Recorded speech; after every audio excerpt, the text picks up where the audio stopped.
मित्रों, लक्ष्मण ने भी किया था प्रभु श्री राम से छल। भगवान राम ने अपने प्राण से प्रिय भाई लक्ष्मण को मृत्युदंड की सजा क्यों दी? लक्ष्मण जी ने जल समाधि क्यों ले ली? लक्ष्मण जी ने ऐसा कौन सा पाप किया था? दोस्तों, आप लोग ये तो जानते ही होंगे, रामायण में भगवान राम के छोटे भाई लक्ष्मण ने राम की सेवा करने के लिए 14 वर्षों के लिए अपनी नींद का ही त्याग कर दिया था। लेकिन लक्ष्मण से जुड़ा एक रहस्य ऐसा भी है जिस रहस्य को स्वयं श्री राम भी नहीं जानते थे। मित्रों, भगवान राम के 3 भाई थे। तीनों भाइयों में राम के सबसे प्यारे थे लक्ष्मण। लक्ष्मण भी राम का बहुत आदर करते थे, इसलिए जब भगवान राम वनवास के लिए जाने लगे तो लक्ष्मण भी हट करके राम के साथ वन गए। लक्ष्मण ने हर सुख दुख में भगवान राम का साथ दिया। इसके बाद भी एक बार लक्ष्मण जी से एक छोटी सी गलती हो गई तो भगवान राम ने उन्हें मृत्युदंड दे दिया। भगवान राम की आज्ञा का पालन करते हुए लक्ष्मण जी ने जल समाधि ले ली। और वह गलती क्या थी जिसने भगवान राम को ऐसी कठोर सजा देने के लिए विवश कर दिया था?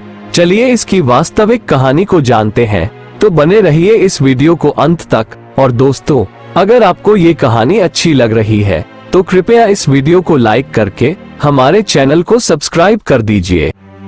मित्रों, जैसा कि यमराज ये जानते थे कि भगवान की इच्छा के बिना राम न तो स्वयं शरीर का त्याग करेंगे और न ही शेषनाग के अंशावतार लक्ष्मण जी अपने शरीर का त्याग करेंगे। ऐसे में यमराज ने एक चाल चली। एक दिन यमराज किसी विषय पर बात करने भगवान राम के पास आ पहुँचे।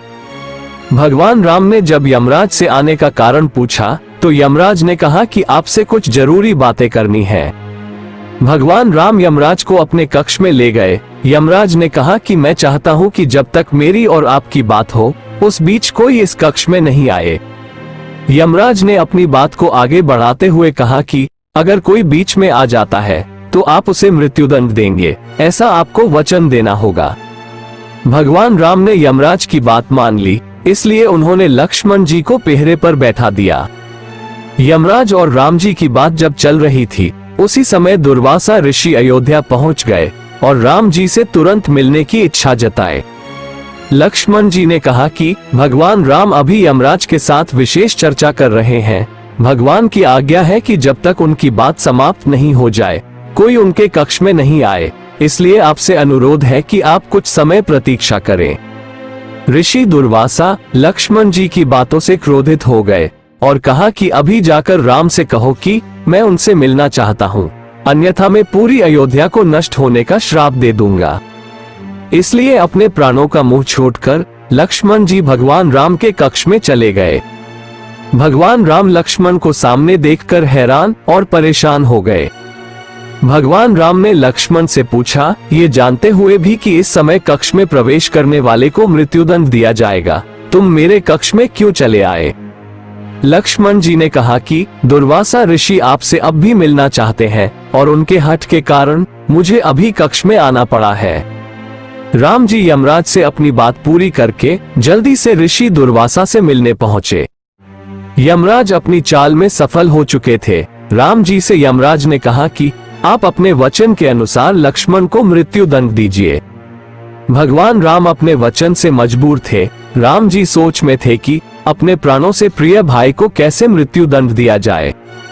राम जी ने अपने गुरु वशिष्ठ जी से इस विषय में बात की तो गुरु ने बताया कि अपनों का त्याग मृत्युदंड के समान ही होता है, इसलिए आप लक्ष्मण को अपने से दूर कर दीजिए, यह उनके लिए मृत्युदंड के बराबर ही सजा होगी। जब राम जी ने लक्ष्मण को अपने से दूर जाने के लिए कहा तो लक्ष्मण जी ने कहा कि आपसे दूर जाकर तो मैं यूं ही मर जाऊंगा, इसलिए अब मेरे लिए उचित है कि मैं आपके वचन की लाज रखूं। लक्ष्मण जी भगवान राम को प्रणाम करके राजमहल से चल गए और सरयू नदी में जाकर जल समाधि ले ली। दोस्तों, इसके अलावा लक्ष्मण जी ने राम के लिए अपनी भूख का भी त्याग कर दिया था। लक्ष्मण जी ने 14 वर्षों के वनवास में कुछ भी नहीं खाया था, जबकि भगवान राम उन्हें रोज फल खाने के लिए देते थे और लक्ष्मण जी उन फलों को नहीं खाते थे। इस रहस्य से पर्दा तब उठा जब भगवान राम लंका जीतकर अयोध्या वापस आए थे और सभा में लंका विजय की कहानी सुनाई जा रही थी। सभी लोग भगवान राम के गुणों का बखान कर रहे थे। तभी गुरु वशिष्ठ ने ये कहा कि आज मैं आप लोगों को एक ऐसे रहस्य की बात बताऊंगा जिसे जानकर आप सभी लोग आश्चर्य से चकित हो जाएंगे और हो सकता है कि राम को भी इस बात पर विश्वास न हो। दोस्तों, जैसे ही गुरु वशिष्ठ ने कहा कि लक्ष्मण ने 14 वर्षों से कुछ नहीं खाया, तो आश्चर्य से सभी चकित रह गए।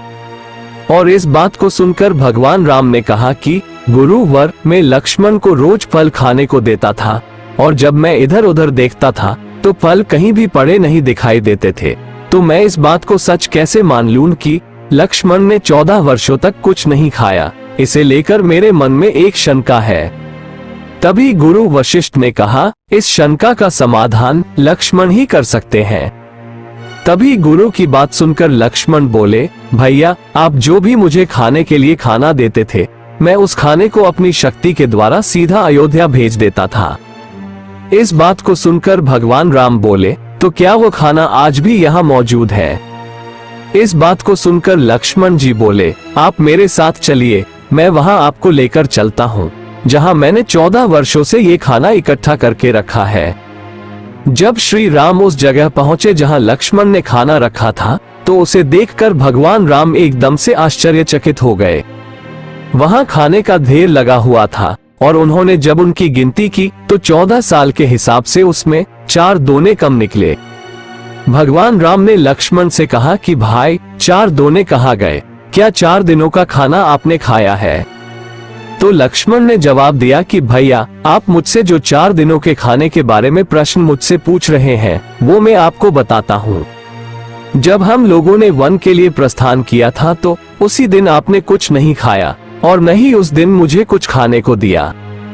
इसके बाद और जब हमारे पिता राजा दशरथ की मृत्यु का समाचार सुनने को मिला, तो उसे दिन भी आपने कुछ नहीं खाया और न ही मुझे खाने को दिया। इसी प्रकार जब दुष्ट रावण ने माता सीता का हरण किया, उस दिन भी आपने कुछ नहीं खाया और मैंने भी कुछ नहीं खाया। और जब मुझे मेघनाथ द्वारा शक्तिवान लगा, तब भी आपने कुछ नहीं खाया था और ना ही मुझे कुछ दिया था, इसीलिए इसमें 4 दोने कम है। दोस्तों, भगवान राम ने लक्ष्मण का यह उत्तर सुनकर कहा कि इतने बड़े रहस्य का पता मुझे 14 वर्षों तक नहीं लगा। और फिर भगवान राम ने लक्ष्मण से कहा कि भाई, तुमने इतना बड़ा त्याग क्यों किया? लक्ष्मण जी ने उत्तर दिया कि भैया, आप मुझे खाने के लिए खाना तो देते थे, पर आपका ऐसा कोई आदेश नहीं था कि ये खाना मुझे जरूर खाना है, इसलिए मैं खाना नहीं खाता था। और भला मैं आपके आदेश बिना ये खाना कैसे खा सकता था? मैं तो आपके आदेश बिना कुछ नहीं करता।